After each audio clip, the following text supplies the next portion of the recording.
भारतीय राजनीति से यानी पॉलिटी या संविधान के जो इम्पोर्टेंट क्वेश्चन हैं उनको देख लेते हैं, ठीक है। 20 क्वेश्चन देखते हैं। पहला क्वेश्चन है, भारतीय संविधान के किस अनुच्छेद में राष्ट्रपति को संसद की बैठक बुलाने का अधिकार दिया गया है? ठीक है, संसद की बैठक किस आर्टिकल के तहत बुलाता है राष्ट्रपति? तो याद रखना, अनुच्छेद 86 के तहत राष्ट्रपति संसद की बैठक बुलाता है। अगला क्वेश्चन देखो, भारत के संविधान में कितने भाग हैं? ठीक, तो याद रखना 22 भाग हैं, ऑप्शन नंबर बी।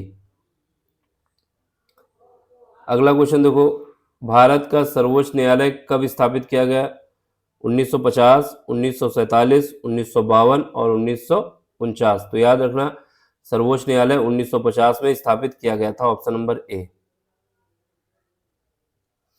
भारत में राष्ट्रपति के चुनाव में किसका योगदान नहीं होता?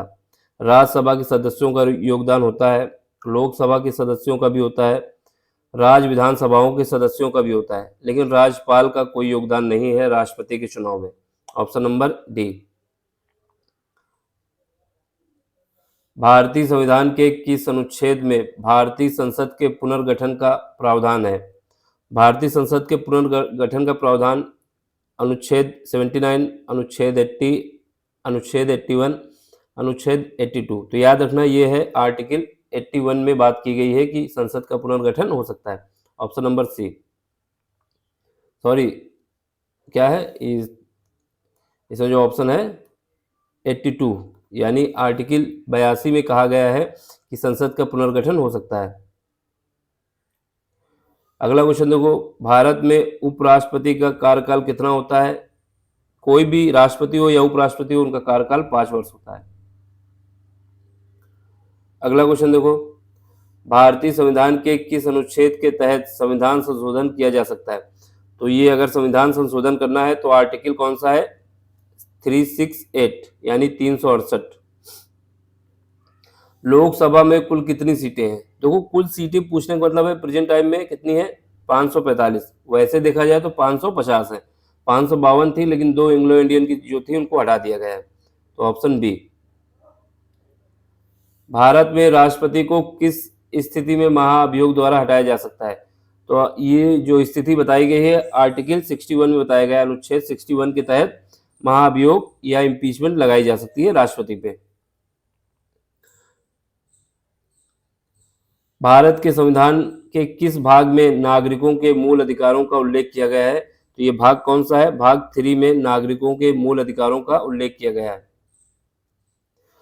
संसद के 2 चैम्बर के नाम है, यानी लोकसभा और राज्यसभा, यानी लोअर हाउस अपर हाउस के विषय में पूछ रहा है, तो ऑप्शन पहला ही है आपका।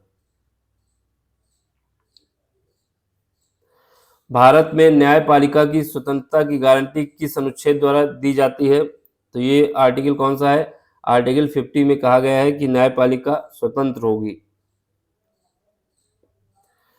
किस अनुच्छेद में संसद के अधिकारों का वर्णन किया गया है? ये आपको बताना है कि संसद के क्या क्या अधिकार होंगे। ये किस में बताया गया है? 81 में बताया गया है। कौन सा ऑप्शन है? Option number B. तो ये 81 में बताया गया है। भारत के संविधान में किस अनुच्छेद के द्वारा निर्वाचन आयोग की स्थापना की गई है? 324, 325, 326, 328। तो याद रखना, 324 के तहत निर्वाचन आयोग या इलेक्शन कमीशन की बात की गई है। लोकसभा का अध्यक्ष किसे चुना जाता है? सॉरी, लोकसभा का अध्यक्ष किसे चुन सकता है या चुनता है? तो याद रखना, राष्ट्रपति को नहीं, प्रधानमंत्री को भी नहीं, राज्यसभा के सदस्य को भी नहीं। लोकसभा का है तो लोकसभा के सदस्यों को चुनता है,